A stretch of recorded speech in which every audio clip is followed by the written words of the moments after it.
Hello guys, making a new video to show you how to build these walls that I created for a haunted house. They're very easy, lightweight, simple to move, and inexpensive. So I'm going to show you how to make the outer part, which is made by 2x2s. And then the next video will be the doors, the inner walls are made by 1x2s. I'm going to show you the lessons I learned last year to make it easier for everyone. Okay, here we go. Now, if you can see, I built a frame already.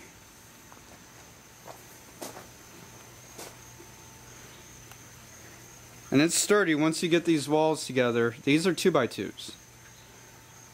As you can see over in my corner in the garage, I stocked up for my new rooms sections of the haunted house. Here is your basic 2x2. It's not pressure treated.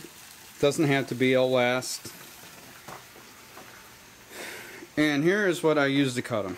Got your good old miter saw, circular saw, whatever you want to call it. It's called by either term. Comes down, cuts, even have a laser here, as you can see. They run a little over $100, or if you got a buddy who has one, you can borrow it for the weekend or how long it's going to take you to build. Now, your most important thing about any haunted house is to have a good old floor plan, so you can measure, see what kind of space you have in your yard or garage, wherever you're working with. I use this graphing paper, and each little square represents a foot. So this lets me know the additional rooms I'm building, the type of walls I'm going to build, so I know exactly how much wood material I'm going to use and how much it's going to cost me. Basically what I've done, I'm going to need 5 more of those exterior walls. That's what I call them. I already pre-cut these. All the same length that I'm going to need. I tell you what, when you're dealing with lengths, you write them down. My exterior walls I make 7 foot tall, so they're easier to get out of the garage. They come in 8 foot sections, so I'm just cutting off a foot, and that's all. And then what I do, these are the bottom and top pieces. I'm sorry, those are your vertical pieces, the ones going up and down. And here's your horizontal, your upper and lower. And what I've done is I pre-marked them, of course the ends, and then the middle 2 foot over from each end. I don't put a middle piece, never needed it. It gives me access doors if I want to make one. As you see, there's no middle one going down the middle part there. And what I do is I get one of these boards and I use it as a guide. So you see there's no nails or anything in it. I use a guide, bring several pieces together, you know, make sure they're all straight, and then I just put a line down so I know where to pre-drill the screw and hammer the nail. I don't use 2 screws because these boards only have so much room. 2 screws is just too much, and it starts breaking. So that's why I have a nail. And these I end up using a 2.5 length to get through here and then into the other board. Alright, let me prop you up and show you the fun. Excuse me, I don't have a tripod, and I hate to say it, my wife is not the best at camera work, so here we go. You're going to need a good ladder, and when you're doing anything with power tools, take your time.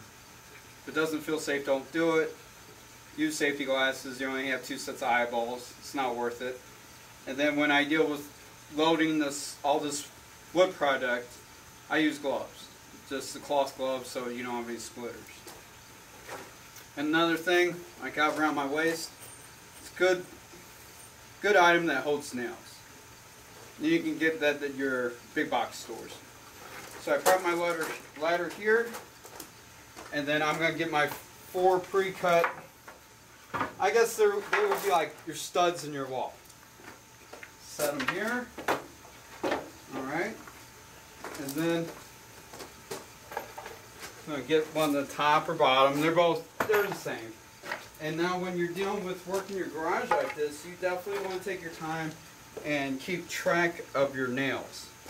You don't want to get a flat tire. That's why I have this little satchel. So, and here, see, I just learned this.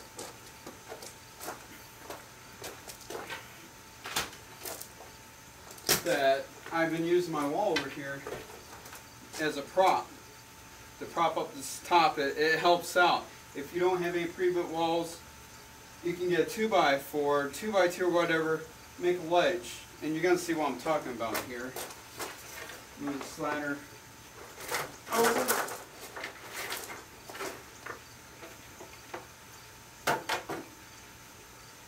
Put these there.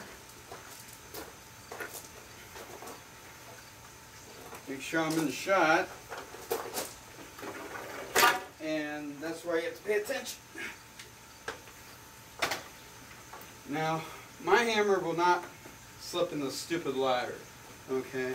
So those are the best ones to get. Usually your wood handle will fit in there. I got a big rubber handle that's not fitting in there.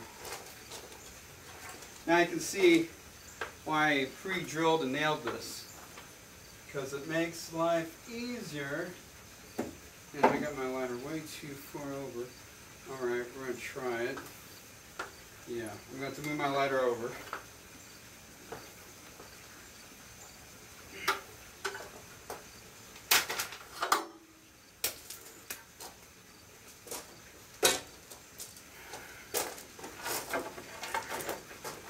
And this is just a 6-foot ladder.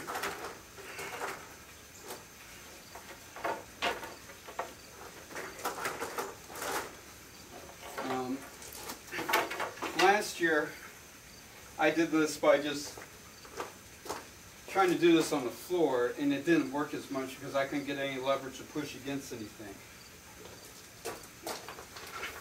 These are the harder walls to build. Your end walls, which are going to be your doors, and your middle walls are easier. Your wood's half as thick, and it's a lot easier to deal with than this heavier stuff. And this is the whole reason I'm not using 2x4s. You're talking about half as much as, twice as much weight, twice as much storage space. I don't need it. I'm not supporting a big roof. I'm supporting this plastic. That's it. So this wood works great.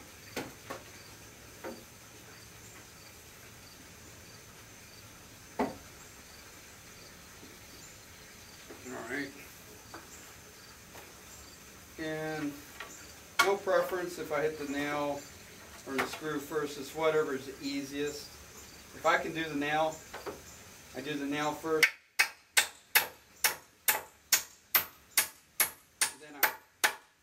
Then I screw. Down. You want to put a little weight into it. Dealing with a drill, you want to use the low setting. Don't go the high, go low. You're less likely to strip your screw, and it gets in the wood a lot better. And that's alright, it's going to happen. Drop it. Now, when you get these 2x2s, you buy them in packs, you're going to get a lot of warped and cupped wood that goes every which way. I mean, if you got the time to lay everyone out, go for it. If not, it's still going to work. That's what's great about building a haunted house. It doesn't have to look pretty.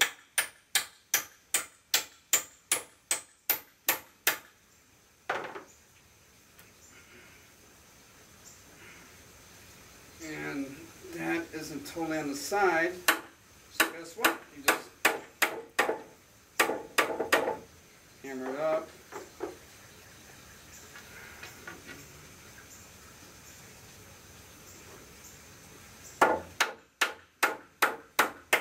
Alright, it's good enough.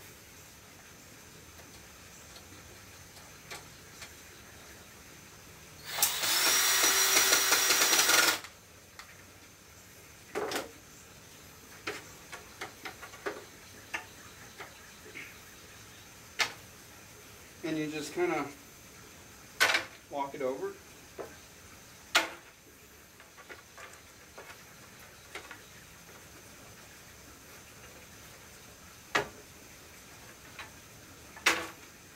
Like so.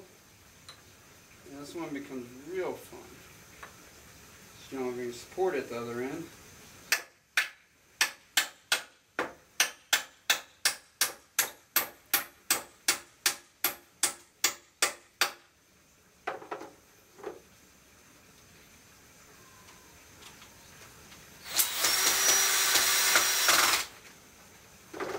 Now, we'll walk down the ladder.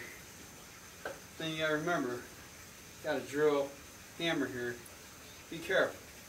Thing's gonna fall, hit you in the head if you're not careful. I have to come back down, get this last piece that fell. And like I said, you keep aware where stuff is, you're alright.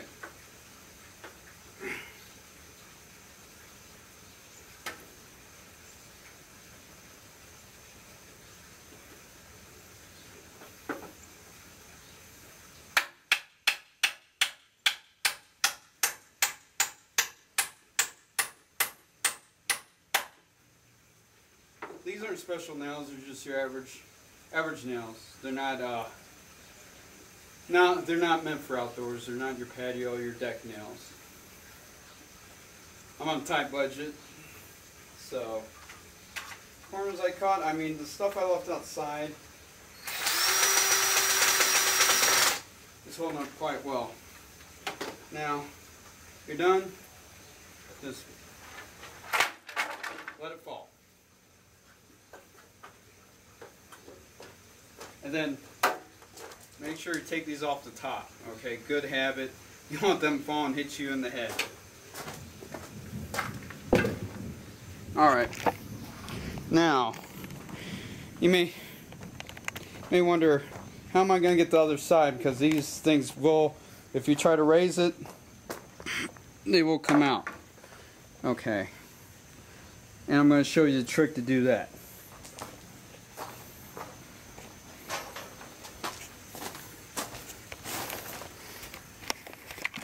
Find a good spot to prop. No, that's not too good. Alright, you know what? I'm going to try.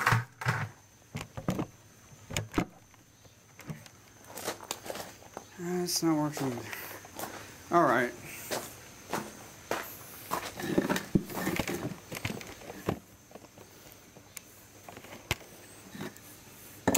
Yeah, it's nice to have a camera, man.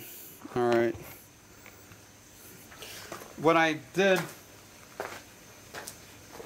was I got some 1x2s here, alright, and I marked them like I did the other ones. And why did I do that? So I know where to place it on these boards here, so they come up nice and straight. I make it nice and simple. I make a mark every 2 feet. So I like easy numbers.